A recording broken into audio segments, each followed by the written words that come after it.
Superman, the last son of Krypton. Rocketed to Earth as a baby, raised by loving foster parents, possessed of great powers, he is the original and greatest superhero of them all. He is Superman. As a distant planet was destroyed by old age, a scientist placed his infant son within a hastily devised spaceship, launching it toward Earth. These words appeared in the first panel of the first Superman story, published in Action Comics #1, June 1938. And the words are still applicable today. The details have changed time and again, but essentially, Superman's story is the same today as it has always been. It's the story of an orphan who finds a family and a greater purpose far from home. It's the story of a foundling child who's been sent by an advanced civilization to show humanity a better way. Civilizations didn't come more advanced than the scientific wonder that was the planet Krypton. It's a pity, then, that the Kryptonians failed to see the dangers around them. The great scientist, Jor-El, recognized the constant groundquakes for what they were, a warning that Krypton was about to explode. His superiors, however, wouldn't listen, charging him with heresy and banning him for ever discussing his predictions. Consequently, Jor-El was only able to build, in secret, a single prototyped spacecraft, not the armada he'd envisioned. At the urging of his wife Lara, Jor-El planned to use the small craft to save their infant son. As Krypton broke apart around him, Jor-El programmed the spacecraft to fly toward a world orbiting a yellow sun. The sun's radiation would transform baby Kal-El's Kryptonian cells into living solar batteries, granting him incredible powers. In Jor-El's words, he would become the Earth's Man of Tomorrow. As Krypton was ripped asunder, Kal-El's ship soared through space on its journey towards Earth. It crashed near the Kansas town of Smallville and was discovered by farmers Jonathan and Martha Kent. Recognizing the ship's extraterrestrial origins and fearing for the baby's safety, the Kents raised Kal-El as their own, christening him Clark after Martha's maiden name. Kal-El's spaceship was hidden in the barn, along with 2 other Kryptonian artifacts, a high-tech computer tablet and a flag emblazoned with a colourful S-shaped insignia. Obviously, the significance of these items was lost on a young Clark, but what wasn't lost on him that he was different. Just how different? Well, how many other Kansas farm boys develop super strength, invulnerability, and eventually the power of flight? With the help of his foster parents, Clark Kent was raised as a normal Kansas farm boy, attending the local high school and making friends with people like Lana Lang, Pete Ross, and even a young Lex Luthor. After graduating high school, Clark spent time traveling the globe, studying journalism and searching for a purpose in life. Although the Kents had provided a stable family background and had instilled a sense of responsibility in the boy, Clark still felt alone. In Africa, caught up in an ethnic conflict between the Guri and the Turaba tribes, Clark first revealed his powers and was shocked to find people were afraid of him, or rather afraid of what he could do.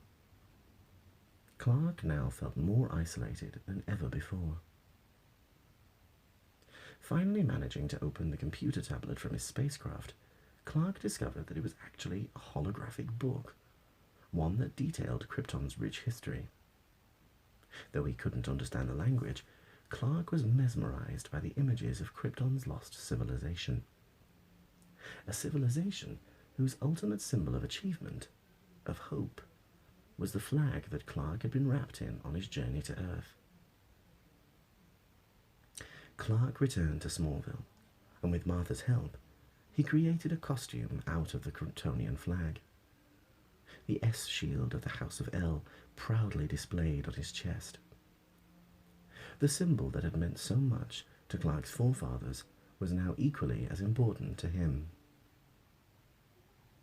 With the colourful costume to hide his identity, Clark moved to the city of Metropolis, finding employment at the Daily Planet newspaper, alongside its star reporter, Lois Lane. Years earlier, an incognito Clark had saved Lois from a plummeting space shuttle, and she'd been searching for her superpowered savior ever since. When he saved her life again some time later, his new cape billowing in the wind, she realized she'd found her man. The Daily Planet's headline screamed one word: Superman. Although she'd deny it, Lois had more than a professional interest in the so-called Man of Steel, and thus began an intriguing love-hate triangle between Lois, Superman, and Clark Kent. Lois wasn't the only familiar face in Metropolis.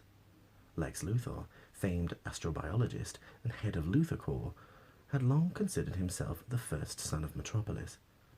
So when his crown slipped following the appearance of Superman, he was determined to prove that the Man of Steel had feet of clay.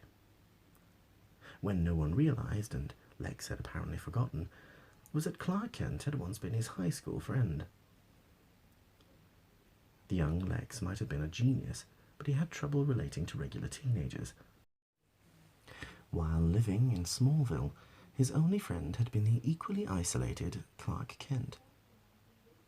The pair had shared a love of astronomy, but Lex let his passion get the better of him, experimenting with a radioactive meteorite. His attempt to use the meteorite to communicate across the stars backfired, literally. His home was consumed by fire. His father killed, and the boy himself was horribly burned. The meteorite was a fragment of the planet Krypton, known as kryptonite, and now the adult Lex used it in his plan to discredit Superman. Broadcasting holographic images of battleships from Krypton's ancient past and unleashing a small army of battle-armored mercenaries, Luthor managed to turn the people of Metropolis against Superman, at least for a while. Superman, with Lois's help, revealed Luthor's scheme, and the industrialist was arrested, sparking a long-standing and bitter rivalry between the two former school friends. Superman may have been the last son of Krypton, but he wasn't certainly the only super-powered individual on Earth. During his early days in Metropolis, he encountered many supervillains, including Metallo, Bloodsport, and the Silver Banshee. He even spent time off-planet, inspiring the downtrodden citizens of the planet Apocalypse to rise up against the despotic rule of Darkseid. Through all of his accomplishments, Superman was now the living embodiment of truth, justice, and the American way, and not just for the people of Earth, but for sentient beings across the entire galaxy. After years of trying to juggle the Clark-Lois-Superman relationship, Clark Kent finally got fed up of languishing in Superman's shadow and started dating Lois Lane seriously. Eventually, the pair became engaged, and soon after, Clark revealed his true identity to a very shocked Lois. A cloned life form, created in the harsh environment of ancient Krypton, finally found its way to Earth. Christened Doomsday, the creature cut a destructive swath towards Metropolis.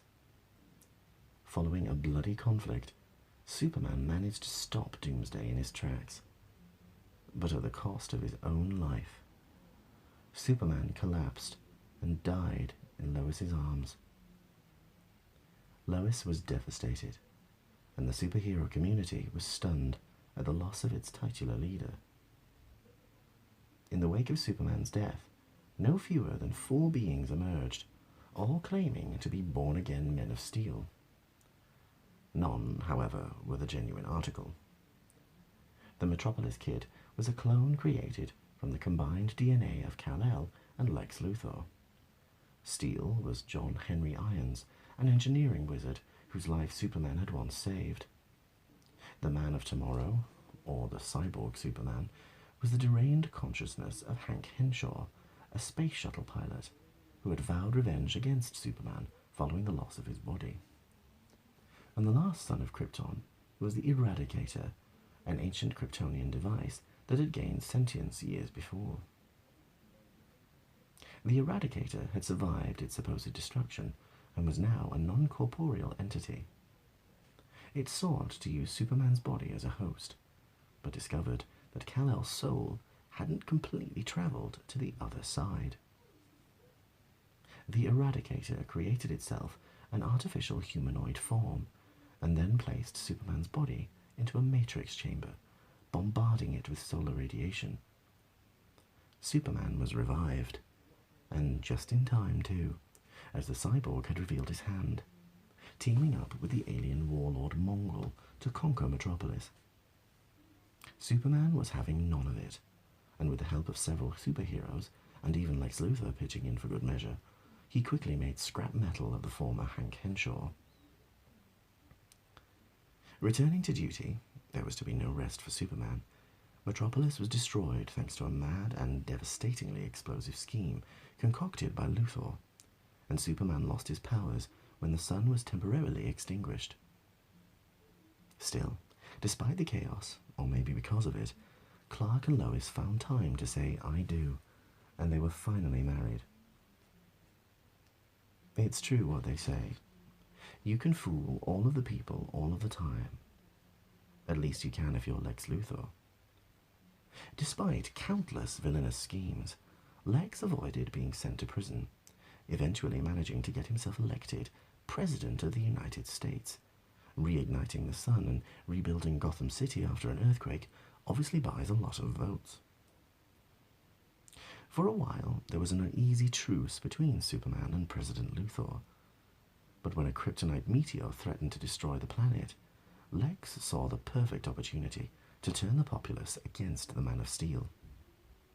He suggested the meteor was heading towards Earth, attracted by Superman's mere presence. Acting increasingly erratically, he dispatched a cadre of superheroes to arrest Superman for crimes against humanity. Fortunately, Superman still had many friends, and with Batman's aid, he defeated the heroes, destroyed the meteor, and took down Luthor, who was revealed on TV screens the world over as a raving maniac. There would be no way back for Luthor this time. Except that there is always a way back, especially if you're a rich megalomaniac with an army of lawyers and your name is Lex Luthor. Against all the odds, Luthor was cleared of nearly 120 criminal counts and emerged back in Metropolis, a free, if universally despised, man. The Metropolis Luthor returned to was a changed place, chiefly because there was no Superman. Following the events of a multi-dimensional crisis, Superman had once again lost all his powers, but this time for a much longer period.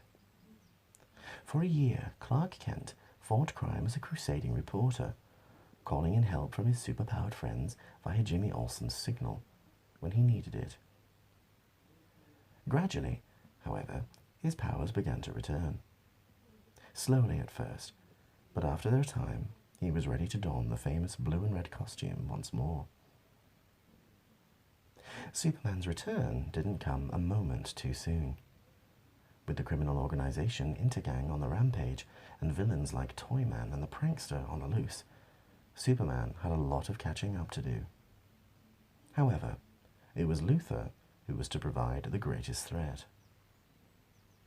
Having acquired a sunstone, a Kryptonian memory crystal, and a vast hoard of kryptonite, Luthor set about raising a Kryptonian object that had crashed to Earth in 1938 and remained buried deep underground. Breaking the surface of the object transformed into a giant crystal shard, which decimated large parts of Metropolis, as well as providing Luthor with a massive Kryptonian battleship with which to further destroy the city he hated. With some help from Daily Planet photographer Jimmy, Superman managed to stop Luthor's deadly plan and send the criminal back to jail. Taking the Sunstone crystal Luthor had acquired, Superman journeyed to the North Pole and activated the crystal's memory modules, hurling it into the snow. Within seconds, the ice cap shook and a mighty structure, formed from crystal shards, grew towards the sky. "My fortress of solitude," Superman called it. "It's a gift. From Krypton. From my parents. A home as they envisioned it." Inside the fortress, along with trophies and mementos from his many missions, is housed the Sunstone Simulator, which holds all of Krypton's historical and scientific knowledge.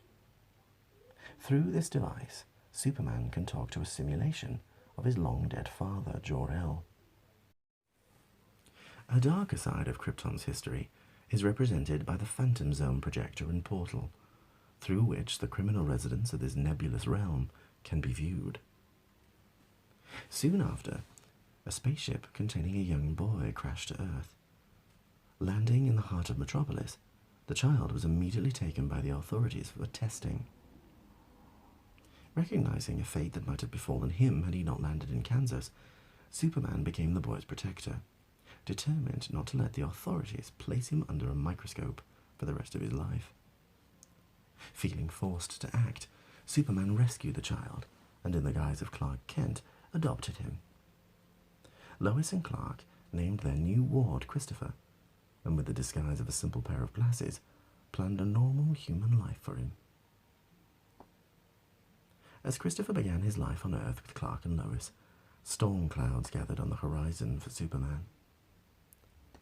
Phantom Zone criminals General Zod, Ursa, and the Mute Non escaped the zone, determined to exact their revenge on the son of Jor-El. They revealed that their escape was made possible by the son of Zod and Ursa, a boy who now went by the name of Christopher Kent. To make matters worse, an immortal being known as Arian of Atlantis revealed to Superman a bleak vision of the future, in which a powerful villain called Ksmr unleashes a war which destroys an entire civilization, including many superheroes and supervillains. Arian told Superman to prevent the destruction of humanity itself, he must simply do nothing. To do anything would make matters far worse than they already were. The Man of Tomorrow, the Man of Steel, Krypton's last son. Call him what you will. Since his arrival on Earth, Superman has shouldered the problems of the whole planet, not to mention the odd galaxy or two. With or without his powers, he has never shirked his responsibilities or avoided making the toughest of decisions. That he will find a way to prevent this future vision happening, there is no doubt. He is the world's original and mightiest superhero. He is Superman.